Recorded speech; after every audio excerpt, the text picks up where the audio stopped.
بسم الله الرحمن الرحيم سبحان الذي أسرى بعبده ليلا من المسجد الحرام إلى المسجد الأقصى الذي باركنا حوله من المسجد الحرام إلى المسجد الأقصى الذي باركنا حوله لنريه من آياتنا إنه هو السميع البصير۔ رجب جو اسلامی مہینوں میں سے 7واں مہینہ ہے وہ جاری ہے۔ یہ حرمت والے مہینوں میں سے ایک مہینہ ہے۔ اس کی بڑی فضیلت اور اس کا بڑا مقام ہے، جس طرح حرمت والے باقی مہینوں کی فضیلت اور مقام ہے۔ اس کی یہ فضیلت اور مقام یہ شروع سے ہے۔ جب سے اللہ تعالیٰ نے زمین و آسمان کو پیدا فرمایا، اللہ تعالیٰ نے 12 مہینے بنائے، تو اس میں اللہ تعالیٰ نے حرمت والے مہینے بھی اسی وقت مقرر کر دیے تھے۔ سورۃ التوبہ میں اللہ تعالیٰ کا ارشاد ہے، ان عدۃ الشہور عند اللہ 12 شہرا فی کتاب اللہ یوم خلق السماوات والارض منها 4 حرم ذلک الدین القیم۔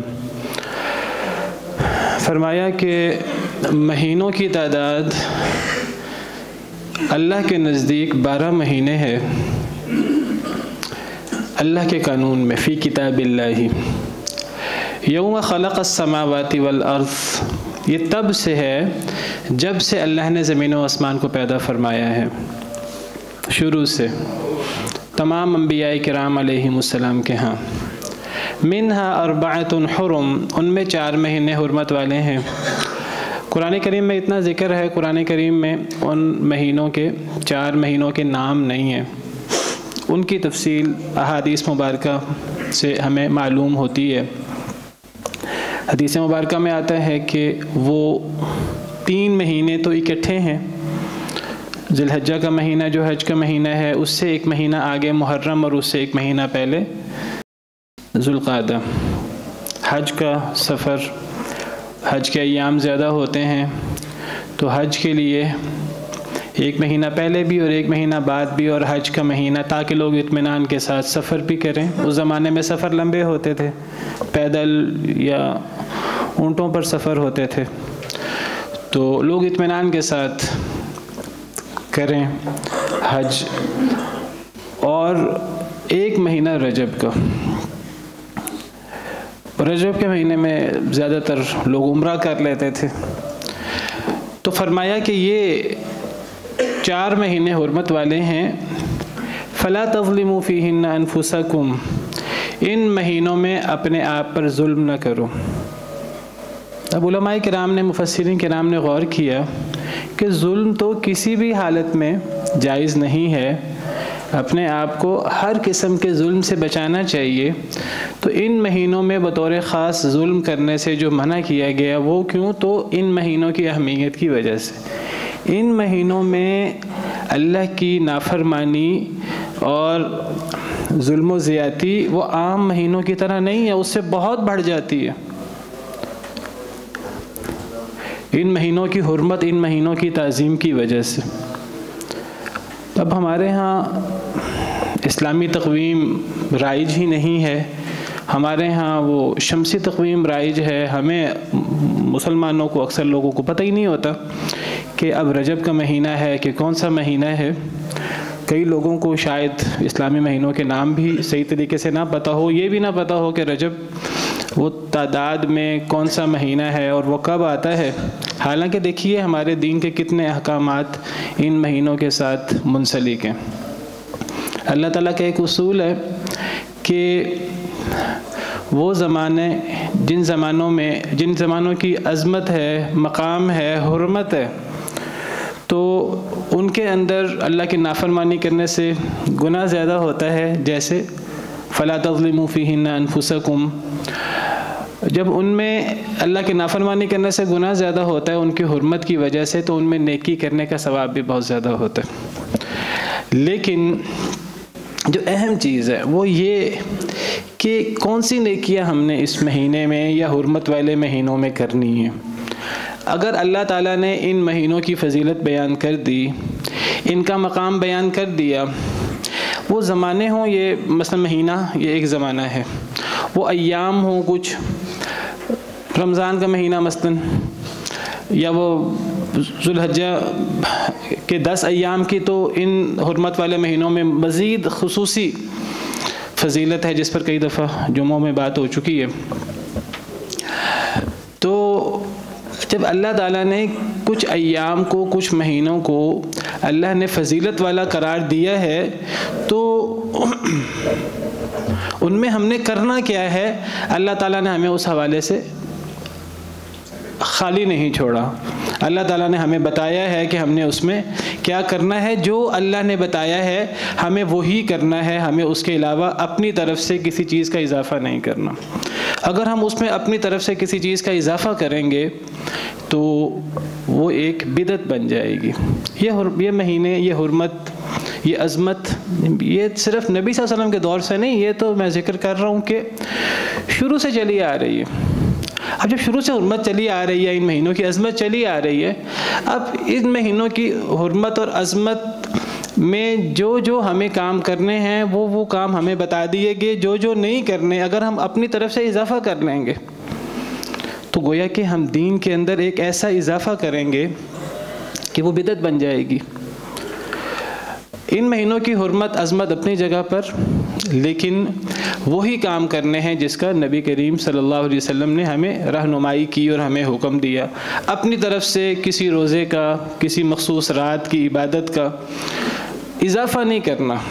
ہر رات عبادت کی جائے، روزے ویسے رکھے جائیں، لیکن مخصوص کسی روزے کا کوئی خاص فضیلت محرم کے مہینے میں روزوں کے حوالے سے کوئی خاص فضیلت نہیں ملتی، کسی ایک رات کے حوالے سے کوئی خاص فضیلت نہیں ملتی کہ نبی کریم صلی اللہ علیہ وسلم اور نبی کریم صلی اللہ علیہ وسلم کے بعد آپ کے صحابہ کرام نے آپ سے سیکھ کر، ہمارے سلف صالحین نے کچھ راتوں کو خاص کیا ہو عبادت کے لیے۔ ایسی ہمیں کوئی چیز نہیں ملتی، تو ہمیں ایسی چیزوں کا اضافہ نہیں کرنا۔ ایسی چیزوں کا اضافہ کرنا یہ بہت بڑا گناہ ہے۔ اگر میں یہ کہوں کہ یہ بڑے گناہوں میں سے ایک ہے، اور اپنے آپ کو اتنا نقصان میں ڈالنے کے مترادف ہے کہ اللہ تعالیٰ فرماتے ہیں کہ گویا کہ ایسے لوگ خسارے میں سب سے زیادہ ہیں جو لوگ دین کے اندر کچھ چیزوں کا اضافہ کر دیں۔ سورہ کہف میں اللہ تعالیٰ فرماتے ہیں قُلْ هَلْ نُنَبِّئُكُمْ بِالْأَخْسَرِينَ أَعْمَالًا، اے نبی صلی اللہ علیہ وسلم آپ ان سے کہہ دیجئے کہ کیا ہم تمہیں خبر نہ دیں ان لوگوں کے بارے میں کہ جو اعمال کے اعتبار سے سب سے زیادہ نقصان میں، وہ لوگ جن کے اعمال سب سے زیادہ خسارے میں ہیں۔ ہر انسان خسارے میں ہے، کون لوگ سب سے زیادہ خسارے میں ہیں؟ الذین ضل سعیہم فی الحیات الدنیا وہم یحسبون انہم یحسنون صنعا، وہ لوگ جن کی دنیا کی کوشش، دنیا کی محنت، انسان اللہ کو راضی کرنے کے لیے محنت کرتا ہے، کوشش کرتا ہے، انہوں نے کوشش تو کی لیکن وہ کوشش ضائع ہو گئی۔ وہم یحسبون انہم یحسنون صنعا، ان کو پتہ نہیں ہے، وہ سمجھ رہے ہیں کہ بڑے اچھے کام کر رہے ہیں، ہم تو بڑا اللہ کو راضی کر رہے ہیں، ہم تو بڑی عبادتیں کر رہے ہیں، ہم تو سجدے کر رہے ہیں، ہم تو راتوں کو جاگ رہے ہیں، ہم تو فلاں چیزیں پکا کر جو ہے وہ ہم لوگوں کو اطعام و طعام کر رہے ہیں، ہم غریبوں مسکینوں کو کھلا رہے ہیں۔ ہم سمجھ رہے ہیں کہ ہم بہت نیک کام کر رہے ہیں، اور اللہ کیا فرما رہے ہیں کہ سب سے زیادہ نقصان والے عمل کے اعتبار سے جو لوگ ہیں وہ یہ لوگ ہیں۔ اللہ کیا فرماتے ہیں؟ عاملۃ ناصبہ، عمل کر کر کے تھکے ہوں گے، تصلیٰ نارا حامیہ، بھڑکتی ہوئی آگ میں داخل ہوں گے۔ ہم عمل کیوں کرتے ہیں؟ راتیں کیوں جاگتے ہیں؟ روپیہ پیسہ کیوں خرچ کرتے ہیں؟ کیوں کوشش کرتے ہیں؟ اللہ کو راضی کرنے کے لیے۔ اگر اس اللہ نے راضی نہیں ہونا، اس اللہ نے ناراض ہونا ہے، بلکہ اللہ فرمائیں کہ یہ عمل سب سے زیادہ انسان کو نقصان پہنچانے والا ہے، تو ہمیں وہ عمل کرنا چاہیے کہ نہیں کرنا چاہیے؟ کتنی سیدھی سی، کتنی واضح سی بات ہے۔ کیا کوئی دین کی ایسی چیز ہے کہ پیارے نبی صلی اللہ علیہ وسلم نے وہ نہ کی ہو، آپ نے چھوڑ دی ہو؟ جو چیز آپ نے چھوڑ دی، آپ کی زندگی میں آئی، 22 رجب کنڈے ہمارے ہاں مشہور ہے کیا کبھی 22 رجب نبی صلی اللہ علیہ وسلم کی زندگی میں نہیں آیا؟ ہمارے ہاں مشہور ہے کہ جی معراج رجب میں ہوا ہے، یہ بھی کوئی حتمی بات نہیں ہے، میرا آج کا موضوع معراج ہی ہے، اسی کے حوالے سے کچھ گزارشات کرنا چاہتا ہوں۔ ہمارے ہاں مشہور ہے کہ وہ 27 رجب کی رات کو نبی صلی اللہ علیہ وسلم کو اسراء اور معراج ہوئی۔ بھئی جس کو ہوئی، پہلے تو یہ بات طے نہیں ہے کس تاریخ کو ہوئی، اگر بالفرض یہ طے بھی ہو جائے تو نبی صلی اللہ علیہ وسلم کی زندگی میں کبھی رجب کا مہینہ نہیں آیا، کبھی 22 رجب نہیں آیا، کبھی 27 رجب کی رات نہیں آئی لازماً آئی۔ تو نبی کریم صلی اللہ علیہ وسلم نے کچھ بتایا اس کے بارے میں امت کو؟ اگر بتایا ہے تو علی الراس والعین ہمیں اس کو تھام لینا چاہیے اور ہمیں اس پر شدت کے ساتھ عمل کرنا چاہیے، دانتوں کے ساتھ مضبوطی سے پکڑ لینا چاہیے اس کو محاورتاً، اگر کوئی چیز ثابت ہے تو۔ اور اگر کوئی چیز ثابت نہیں ہے نبی کریم صلی اللہ علیہ وسلم سے، جن سے زیادہ نیکی کرنے والا، جن سے زیادہ اللہ کے دین کے بارے میں جاننے والا اور لوگوں کو بتانے والا، اگر آپ کو ایک چیز کا پتہ تھا اور آپ نے امت کو نہیں بتائی تو یہ نبی کریم صلی اللہ علیہ وسلم پر کتنا بڑا الزام ہے۔ جو بات اللہ نے آپ پر وحی کی ہے، ہمارا ایمان ہے کہ نبی صلی اللہ علیہ وسلم نے امت تک پہنچایا ہے اس بات کو، کیونکہ اللہ قرآن میں نبی کریم صلی اللہ علیہ وسلم کی ذمہ داری لگاتے ہیں، یا ایھا الرسول بلغ ما انزل الیک من ربک، اے اللہ کے رسول صلی اللہ علیہ وسلم جو کچھ آپ پر آپ کے رب کی طرف سے نازل ہوا امت تک پہنچا دیں۔ اور ساتھ تنبیہ بھی ہے، ایک ذمہ داری دی جاتی ہے تو پکا بھی کیا جاتا ہے، ایک دھمکی کا سا انداز بھی ہے، وَإِن لَمْ تَفْعَلْ فَمَا بَلَّغْتَ رِسَالَتَهُ، اگر کوئی بات چھوڑ دی تو پھر ذمہ داری مکمل کیے بغیر چلے جائیں گے پھر دنیا سے، پھر ذمہ داری مکمل نہیں ہوگی۔ کیا سمجھتے ہیں کہ نبی کریم صلی اللہ علیہ وسلم کو پتہ تھا کہ 22 رجب کو کنڈے کرنے ہیں، 27 رجب کی رات کو ہمیں خاص طریقے سے نوافل پڑھنے ہیں، ہمیں جاگنا ہے، ہمیں چراغاں کرنا ہے، ہمیں فلاں کرنا ہے، فلاں کرنا ہے؟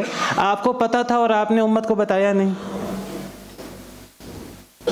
یہ ہم بعض دفعہ غور نہیں کرتے کہ ایک بات کی زد کہاں پہنچتی ہے، گویا کہ یہ نبی کریم صلی اللہ علیہ وسلم پر خیانت کا الزام ہے، نعوذ باللہ من ذالک۔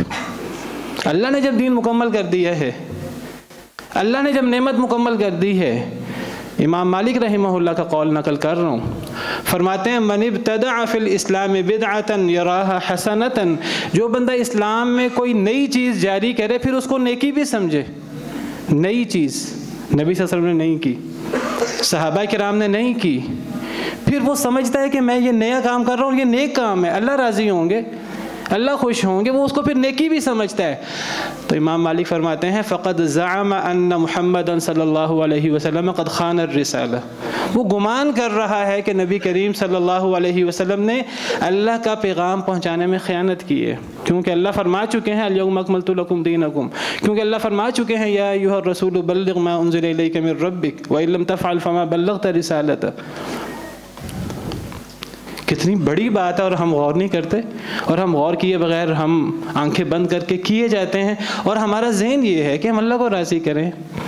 اللہ کو ناراض کر کے اللہ کو کیسے راضی کیا جا سکتا ہے؟ مشہور یہ ہے کہ اسی مہینے میں نبی کریم صلی اللہ علیہ وسلم کو اللہ نے اسراء اور معراج کروایا، لیکن کسی صحیح حدیث مبارکہ سے یہ بات ثابت نہیں ہے کہ اسراء اور معراج کب ہوا ہے۔ اسراء اور معراج ہوا ہے، قرآن میں بھی ذکر ہے، اسراء کا بھی ذکر ہے۔ اسراء کہتے ہیں مکہ مکرمہ سے بیت الحرام سے بیت المقدس کی سیر، راتوں رات نبی کریم صلی اللہ علیہ وسلم کو بیت الحرام سے، مسجد حرام سے، بیت اللہ سے بیت المقدس لے جایا گیا، اس کو اسراء کہتے ہیں، رات کی سیر، رات کا سفر۔ اور معراج کہتے ہیں چڑھنے کو، آسمانوں کی سیر۔ تو یہ ایک ہی رات نبی کریم صلی اللہ علیہ وسلم کو یہ دونوں چیزیں کروائی گئیں۔ یہ دونوں چیزیں قرآن سے بھی ثابت ہیں۔ میں نے جو آیت کریمہ تلاوت کی ہے خطبہ کے شروع میں وہ اسراء کے بارے میں ہے، سورہ بنی اسرائیل یا جس کو سورہ اسراء بھی کہتے ہیں، اس کی پہلی آیت کریمہ ہی اسراء کے بارے میں۔ معراج کا ذکر بھی قرآن کریم میں سورہ نجم میں موجود ہے، احادیث مبارکہ میں بڑی تفصیلات موجود ہیں۔ صحابہ کرام نے تفصیل کے ساتھ ان واقعات کو بیان کیا امت کے سامنے. تو اسراء اور معراج ہوا ہے، بالکل ہوا ہے، لیکن کب ہوا ہے اس کا سال بھی حتمی طور پہ طے نہیں ہے، اس کا مہینہ بھی حتمی طور پہ طے نہیں ہے، اس کی ڈیٹ بھی حتمی طور پہ طے نہیں ہے کہ وہ کون سا سال تھا نبوت کا. ہجرت، زیادہ تر علماء کی رائے یہ ہے کہ وہ ہجرت سے پہلے ہوا ہے، لیکن ہجرت سے پہلے کون سا سال تھا؟ یہ بات تو واضح ہے کہ نبی کریم صلی اللہ علیہ وسلم کے نبی بننے کے بعد ہوا ہے، نبی بننے سے پہلے نہیں ہوا. اب نبوت سے لے کر ہجرت تک کے جو 13 سال ہیں تقریباً مکی دور کے، زیادہ علماء کی رائے یہ ہے اس میں ہوا ہے. کب ہوا ہے؟ کوئی کہتا ہے 5 نبوی کو، کوئی بعض علماء کہتے ہیں کہ جی 10 نبوی کو ہوا ہے. بعض کی رائے یہ، امام زہری وغیرہ کی رائے یہ ہے کہ 12 نبوی کو ہوا ہے، ہجرت سے 1 سال پہلے. اختلاف ہے علماء میں، کیونکہ 2 ٹوک اس کے بارے میں دلیل موجود نہیں ہے کہ کون سا سال ہے، کون سا مہینہ ہے، مہینہ کے بارے میں طے نہیں ہے. بعض علماء کی رائے یہ ہے کہ ہجرت سے 12 مہینے پہلے، ہجرت ربیع الاول میں ہوئی ہے، تو 12 مہینے پہلے تقریباً وہ آپ سمجھے 12 نبوی کا ربیع الاول بنتا ہے. بعض علماء کی سیرت نگاروں کی رائے یہ ہے کہ 16 مہینے پہلے ہجرت سے ہوا ہے، ذوالحجہ کا مہینہ بنتا ہے. بعض کی رائے یہ بھی ہے کہ وہ رجب میں ہوا ہے اور 10 نبوی کو ہوا ہے. کوئی چیز حتمی نہیں ہے، کسی کے پاس 2 ٹوک دلیل نہیں ہے. اور آپ دیکھیے کتنی بڑی بات ہے، اگر نبی کریم صلی اللہ علیہ وسلم کے دور میں اس رات کو، جس رات اسراء اور معراج ہوا ہے، ہمارا ایمان ہے اسراء معراج ہوا ہے، کب ہوا ہے یہ نہیں پتا، کیونکہ نبی صلی اللہ علیہ وسلم کے دور میں اس رات کو وہ سال بعد منایا ہی نہیں گیا. اگر منایا جاتا جس طرح نبی کریم صلی اللہ علیہ وسلم رمضان آنے سے پہلے صحابہ کرام کو آپ بتایا کرتے رمضان آنے والا ہے، اس کے لیے یہ تیاری کرنی ہے، یہ تیاری کرنی ہے، یہ تیاری کرنی ہے، یہ کام کرنے ہیں، تو وہ اس کا پھر لوگ انتظار کرتے ہیں. لیلۃ القدر کی یہ فضیلت ہے، اب لیلۃ القدر کو تلاش کرنا ہے تو اس میں ہمیں کیا اعمال کرنے ہیں، پوری تفصیل بتائی جاتی ہے اس کی. عید کا دن اس کی یہ فضیلت ہے، عید کے دن کے لیے یہ کرنا ہے، عید کا دن وہ 1 شوال کو ہوگا یا وہ 10 ذوالحجہ کو ہوگا، پوری تفاصیل اس کی بیان کی جاتی ہیں. وہ سب لوگوں میں بچے کو پتہ ہوتا ہے اس کے بارے میں. اب نبی کریم صلی اللہ علیہ وسلم کے دور میں اگر ہم فرض کر لیتے ہیں 10 نبوی کو ہوا ہے، رجب میں ہوا ہے، اس کے بعد گویا کہ نبی کریم صلی اللہ علیہ وسلم کم و بیش 12 سے 13 سال آپ بطور نبی آپ موجود رہے ہیں فوت ہونے سے پہلے، تو کسی صحیح حدیث مبارکہ سے پتہ نہیں لگتا کہ کب ہوا ہے معراج، کیونکہ اس رات کو منایا ہی نہیں جاتا تھا. بہرحال علماء کی رائے یہ ہے کہ یہ سفر طائف کے بعد ہوا ہے، ہجرت سے پہلے. وہ کہتے ہیں کہ حالات بہت مشکل ہو گئے تھے. شیب ابی طالب کا واقعہ، آپ کا بائیکاٹ کیا گیا، آپ پر صحابہ کرام پر آزمائشوں مشکلات کے پہاڑ توڑے گئے، لین دین ہر قسم کا جو ہے وہ منع ہو گیا. آپ طائف گئے دعوت دینے کے لیے، تو وہاں اوباشوں کو آپ کے پیچھے لگا دیا گیا، پتھر برسائے گئے، اور مشکل ترین دن نبی کریم صلی اللہ علیہ وسلم کی زندگی کا آپ سے سوال ہوا تو آپ نے فرمایا طائف کا دن، تو وہ دن بھی گزرا. تو وہاں سے آپ زخمی ہو کر، کس کے لیے اپنا فائدہ نہیں تھا، امت کا فائدہ تھا، لوگوں کی اصلاح مقصود تھی، لوگوں کو جہنم سے، اللہ کے عذاب سے بچانے کے لیے آپ یہ محنت کر رہے تھے. تو اس میں آزمائشوں کا سامنا کرنا پڑا، مشکلات کا سامنا کرنا پڑا. آپ واپس آئے، مکہ مکرمہ میں آپ کو داخل نہیں ہونے دیا گیا. آپ کو مکہ مکرمہ میں داخل ہونے کے مسائل، پھر مطعم بن عدی ان کی امان میں پھر آپ گویا کہ داخل ہوئے. یعنی اتنی کڑی حالات، اتنے مشکل حالات سے جب آپ گزرے، تو علماء کی رائے یہ ہے کہ یہ اس کے بعد ہوا ہے. نبی کریم صلی اللہ علیہ وسلم کو تسلی دینے کے لیے کہ دنیا آپ کی اہمیت جانے یا نہ جانے، آپ کی قوم والے آپ کی اہمیت، آپ کا مقام جانے یا نہ جانے، آسمان والے کو آپ کے مقام اور آپ کی فضیلت کا اندازہ ہے. اور پھر آسمان والے نے پھر آپ کا وہ مقام اور وہ آپ کو فضیلت عطا کی کہ جو اللہ تعالیٰ خاص نبیوں کو، مقرب رسولوں کو ہی عطا کرتے ہیں. اللہ تعالیٰ کی سنت مبارکہ یہ ہے کہ اللہ تعالیٰ نبیوں کو اور افضل رسولوں کو اللہ تعالیٰ زمین و آسمان کی ملکوت دکھاتے ہیں، بڑی بڑی نشانیاں دکھاتے ہیں۔ سیدنا ابراہیم علیہ السلام کے حوالے سے وَكَذَلِكَ نُرِي إِبْرَاهِيمَ مَلَكُوتَ السَّمَاوَاتِ وَالْأَرْضِ وَلِيَكُونَ مِنَ الْمُوقِنِينَ، تاکہ ہم ابراہیم کو زمین و آسمان کی بڑی بڑی اللہ کی قدرتیں دکھائیں، ملکوت دکھائیں، تاکہ ان کا یقین مزید پختہ ہو جائے، ایمان مزید پختہ ہو جائے۔ اللہ نے سیدنا ابراہیم علیہ السلام کو باقاعدہ دکھایا اللہ مردوں کو کیسے زندہ کرتے ہیں۔ حضرت ابراہیم نے پوچھا تاکہ یقین زیادہ ہو جائے۔ نبیوں کا ایمان بہت مضبوط ہوتا ہے، اس لیے کہ نبیوں کو اللہ تعالیٰ زمین و آسمان کی ملکوت دکھاتے ہیں۔ نبی کریم صلی اللہ علیہ وسلم کو اللہ نے یہ معراج کروایا، یہ مقام عطا کیا، اور اللہ فرماتے ہیں بہت ہی ایک عجیب انداز سے اور بہت ہی فضیلت والے انداز سے اللہ تعالیٰ اس واقعے کا تذکرہ کرتے ہیں سورہ بنی اسرائیل یا سورہ اسراء کے شروع میں۔ سبحان الذی اسریٰ بعبدہ لیلا، پاک ہے وہ ذات جو رات کو لے گئی اپنے بندے کو، من المسجد الحرامی، مسجد حرام سے، الی المسجد الاقصی، مسجد اقصی تک، الذی بارکنا حولہ، مسجد حرام کی فضیلت تو سب کو پتہ ہے، سب سے افضل مقام دنیا میں کوئی ہے تو وہ مکہ مکرمہ، مدینہ منورہ، تو مسجد اقصی اور اس کا جو ارد گرد کا مقام ہے اس کی فضیلت کوئی کم نہیں ہے۔ شام کا علاقہ، فلسطین کا علاقہ، مسجد حرام سے مسجد اقصی کے تک اللہ تعالیٰ لے گئے، الذی بارکنا حولہ، جس کے ارد گرد ہم نے برکت دے رکھی، دنیاوی اعتبار سے بھی اور فضیلت اور مقام کے اعتبار سے بھی، دینی اعتبار سے بھی۔ اس علاقے میں برکت ہے، بہت سارے انبیاء کرام علیہم السلام اس علاقے میں آئے اور وہاں لوگوں کو ڈرایا، اللہ کے قریب کیا، دعوت دی لوگوں کو۔ تو اس مسجد حرام، اس مسجد اقصی تک لے گئے۔ کیوں لے کے گئے؟ لِنُرِيَهُ مِنْ آیَاتِنَا، تاکہ ہم بڑی بڑی نشانیاں دکھائیں۔ جب اللہ تعالیٰ بڑی بڑی نشانیاں دکھاتے ہیں کسی کو، اس کا ایمان بھی اللہ پر پختہ ہوتا ہے مزید، اور اس کا لوگوں کے سامنے، اس کا مقام، اس کی فضیلت بھی لوگوں کے سامنے ظاہر ہوتی ہے۔ سورہ نجم میں اللہ تعالیٰ فرماتے ہیں، یہ تو اسراء کی بات ہے، سورہ نجم میں اللہ تعالیٰ معراج کا ذکر کرتے ہوئے فرماتے ہیں ما زاغ البصر وما طغى، نظر نے جو بھی دیکھا، بڑی بڑی چیزیں دیکھیں، بڑی بڑی قدرتیں دیکھیں، نہ تو نظر ٹیڑھی ہوئی، نہ نظر بہکی۔ لقد رأى من آیات ربہ الکبریٰ، اس نے اللہ کی بڑی بڑی نشانیاں دیکھی، بڑی بڑی نشانیاں دیکھیں۔ پہلا آسمان، دوسرا آسمان، تیسرا آسمان، چوتھا آسمان، پانچواں آسمان، چھٹا آسمان، ساتواں آسمان، سدرۃ المنتہا، اور جنت جہنم، کئی واقعات، پھر نہریں، 4 نہریں دیکھیں، 2 باطنی نہریں، 2 ظاہری نہریں، اللہ کی بڑی بڑی نشانیاں دیکھیں، بیت معمور دیکھا، اللہ کی بڑی بڑی نشانیاں دیکھیں جن کا ذکر احادیث مبارکہ میں موجود ہے۔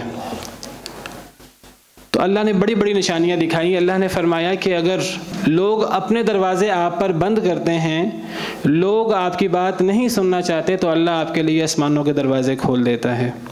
لوگ آپ کی بات نہیں سننا چاہتے تو اللہ تعالیٰ آپ کو کلام کا شرف عطا فرماتے ہیں۔ اللہ تعالیٰ آپ کو اپنے پاس بلا کر، اپنے قریب بلا کر اللہ تعالیٰ آپ پر وحی کرتے ہیں، آپ کو نماز کا تحفہ دیتے ہیں۔ تو حدیث مبارکہ ہے، صحیح بخاری کی حدیث ہے میرے سامنے، سیدنا انس بن مالک راوی ہیں، وہ مالک بن صعصع سے بیان کرتے ہیں کہ نبی کریم صلی اللہ علیہ وسلم نے انہیں اسراء اور معراج کے بارے میں بیان کیا۔ تو نبی صلی اللہ علیہ وسلم نے فرمایا بینما انا فی الحطیم، کہ میں حتیم میں تھا، لیٹا ہوا تھا۔ حتیم وہ جگہ ہے بیت اللہ کے ساتھ، وہ اصل میں بیت اللہ کا حصہ ہے لیکن اس کو چھتا نہیں گیا تھا۔ جب آپ کی نبوت سے کوئی 5 سال پہلے تقریباً سیلاب آیا تو بیت اللہ کو گرا کر دوبارہ اس کو تعمیر کیا گیا، تو اس میں وہ حتیم کو شامل نہیں کیا گیا حلال رقم کم ہونے کی وجہ سے۔ تو حتیم میں آپ موجود تھے۔ بعض احادیث مبارکہ میں ام ہانی رضی اللہ عنہا کے گھر کا ذکر ہے، اس میں علماء یہ تطبیق دیتے ہیں کہ پہلے آپ وہاں تھے، وہاں سے پھر آپ کو حتیم میں لایا گیا، پھر حتیم سے خانہ کعبہ کے پاس سے پھر آپ کو بیت المقدس لے جایا گیا۔ اذ اتانی آتن فقد ما بین هذه الى هذه، ایک آنے والا آیا، سیدنا جبریل امین علیہ السلام آئے، فرشتے آئے اور انہوں نے یہاں سے یہاں تک شک کر دیا۔ شک صدر ہوا ہے دوبارہ، ایک دفعہ شک صدر بچپن میں ہوا ہے اور ایک دفعہ شک صدر یہ معراج، اسراء اور معراج کے موقع پر ہوا ہے۔ من صغرۃ نحرہ الی شعرتہ، یہ حلق سے لے کر ناف تک شک کیا گیا۔ فاستخرج قلبی، میرے دل کو نکالا۔ تو بہرحال اس میں تفصیل موجود ہے کہ پھر آپ کے قلب اطہر کو نکال کر ایک سونے کی ٹرے تھی، اس ٹرے میں ایمان موجود تھا، تو وہ ایمان کے ساتھ آپ کے سینے کو بھرا گیا، پھر آپ کا قلب اطہر دوبارہ آپ کے سینہ مبارک میں رکھ دیا گیا۔ ثم اتیت بدابۃ دون البغل وفوق الحمار ابیض، پھر ایک جانور لایا گیا جو خچر سے کچھ چھوٹا اور گدھے سے کچھ بڑا تھا، اس کے بین تھا، سفید رنگ کا، جس کو براق کہتے ہیں۔ اور وہ براق کی رفتار کتنی تھی، نبی کریم صلی اللہ علیہ وسلم بیان فرماتے ہیں یضع خطوہ عند اقصى طرفہ، وہ اتنا تیز دوڑتا تھا کہ وہ اپنا قدم وہاں رکھتا تھا جہاں نظر جاتی تھی، جہاں تک نظر پہنچتی ہے۔ نظر کی تو کوئی حد نہیں ہوتی، اگر سامنے کوئی چیز آ جائے تو نظر رک جاتی ہے، لیکن اگر سامنے کوئی چیز نہ آئے تو آپ کتنی دور دیکھ لیتے ہیں۔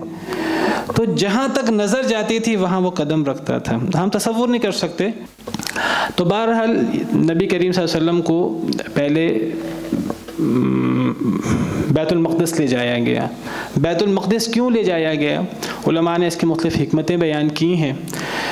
وہ کہتے ہیں کہ اس کی حکمتوں میں سے ایک حکمت یہ بھی ہے کہ نبی کریم صلی اللہ علیہ وسلم نے وہاں تمام انبیاء کرام علیہم السلام سے آپ کی ملاقات ہوئی اور وہاں آپ نے سب کی امامت کروائی، تو نبی کریم صلی اللہ علیہ وسلم کا مقام اور مرتبہ ظاہر ہو جائے کہ آپ صرف اللہ کے نبی اور رسول نہیں ہیں، آپ سید الانبیاء والمرسلین، آپ امام الانبیاء والمرسلین ہیں، آپ نے امامت کروائی سب نبیوں کو۔ اس کی جو اور حکمتیں بیان کی گئی ہیں، ان حکمتوں میں سے یہ بیان کیا گیا ہے کہ اگر آپ سیدھا ہی معراج پر تشریف لے جاتے اللہ کے حکم سے، تو اگر کوئی اعتراض کرنے والا اعتراض کرتا کہ جی ہمیں ثابت کریں کہ آپ کو معراج ہوا ہے، تو کیسے ثابت کیا جاتا؟ کسی نے آسمان کو تو دیکھا نہیں ہے کہ آسمان کی کوئی نشانیاں بیان کی جاتی، کوئی بیت المعمور کی نشانیاں بیان کی جاتی، کوئی سدرۃ المنتہا کی نشانی بیان کی جاتی۔ تو لوگوں نے بیت المقدس کو دیکھا ہوا تھا، بیت المقدس کا سفر ہوتا تھا، لوگ وہاں جاتے تھے اور اپنی تجارت میں اور عبادت کی غرض سے، تو اس کو دیکھا ہوا تھا، تو تاکہ اگر کوئی اعتراض کرے تو آپ کو پتہ ہے کہ اعتراض کرنے والوں نے اعتراض کیا اور یہ چیز لوگوں میں ایک بہت بڑا فتنہ، بہت بڑی آزمائش بنی۔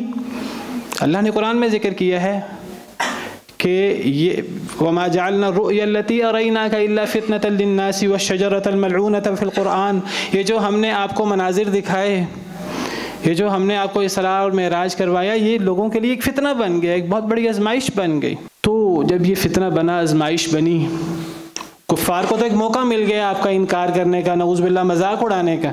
وہ کہنے لگے دیکھو اب تو یہ کہتا ہے کہ میں راتوں رات بیت المقدس کی سیر کرایا۔ بیت المقدس اس دور میں جانا اور آنا تقریباً 2 مہینے کا سفر تھا، تو یہ کہتے ہیں راتوں رات ہی میں وہاں کی سیر کرایا، اور صرف وہاں کی نہیں، پھر آسمانوں کی سیر بھی کرایا۔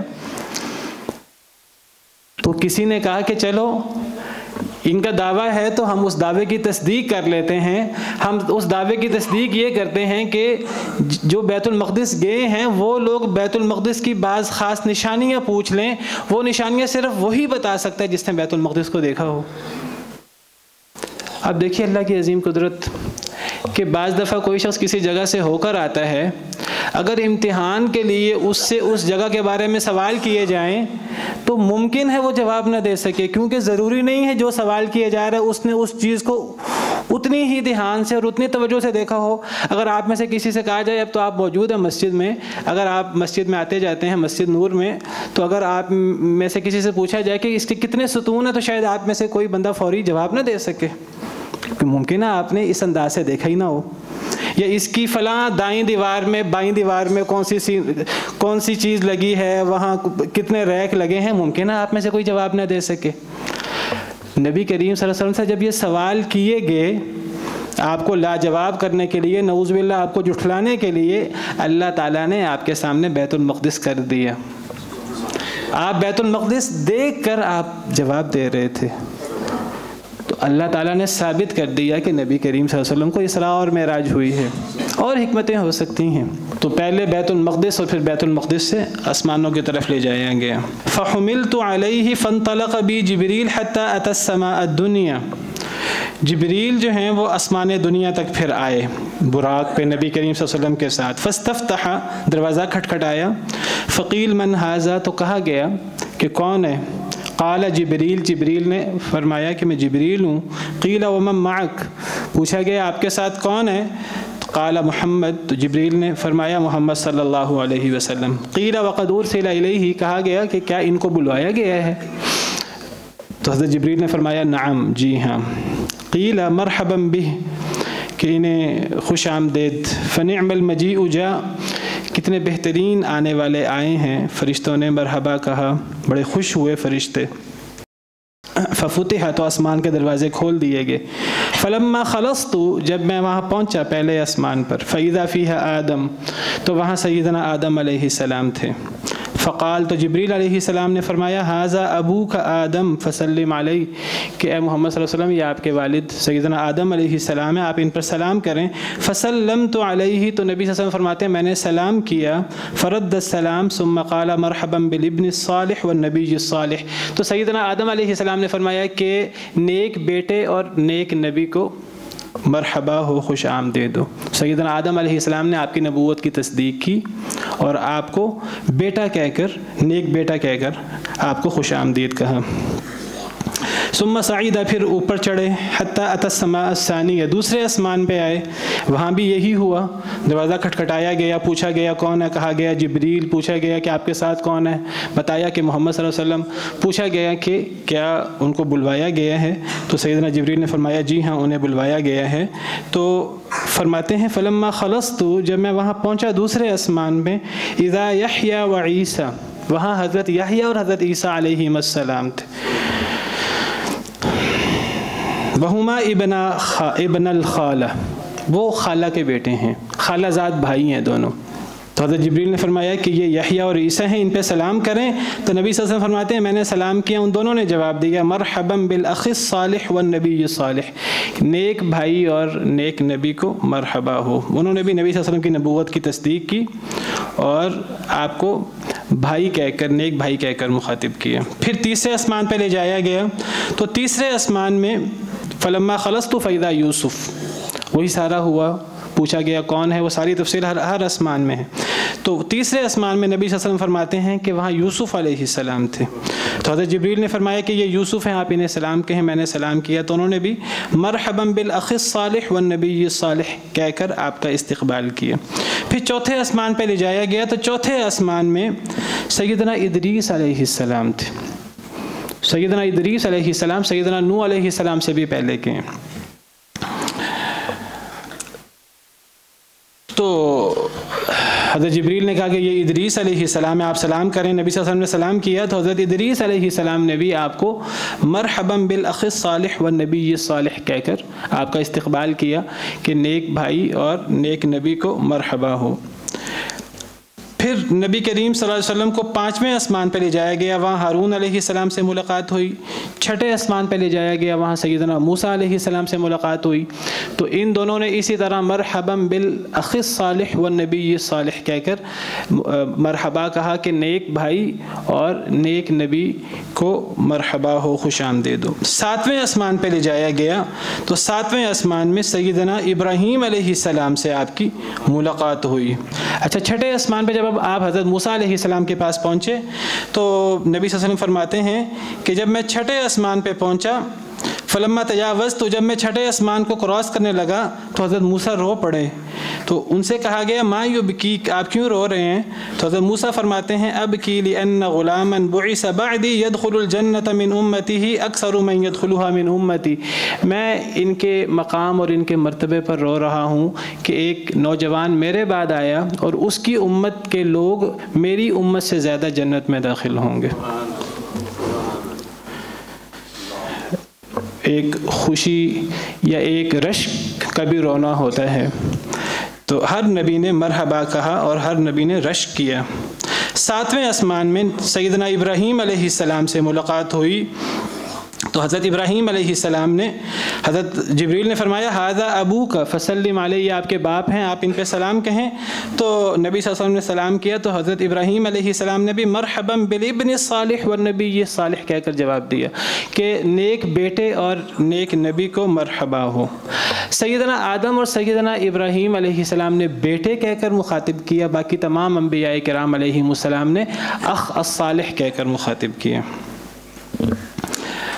پھر نبی کریم صلی اللہ علیہ وسلم کو سدرۃ المنتہا لے جایا گیا، تو نبی صلی اللہ علیہ وسلم فرماتے ہیں کہ اس سدرۃ المنتہا کے جو پھل تھے وہ حجر مقام کے بڑے بڑے مٹکوں کی طرح تھے، اور اس کے جو سدرۃ المنتہا وہ بیری جہاں یعنی ہر مخلوق کی انتہا ہو جاتی ہے، اس سے آگے ہر کوئی جا نہیں سکتا، المنتہا وہ بیری ایسی بیری ہے بڑی عظیم بڑی بابرکت۔ تو اس کے پتے کیسے تھے؟ اس کے پتے اتنے بڑے بڑے تھے جیسے ہاتھی کے کان ہوتے ہیں۔ تو حضرت جبریل نے فرمایا کہ یہ سدرۃ المنتہا ہے۔ تو 4 نہریں تھیں، 2 ظاہری نہریں 2 باطنی نہریں۔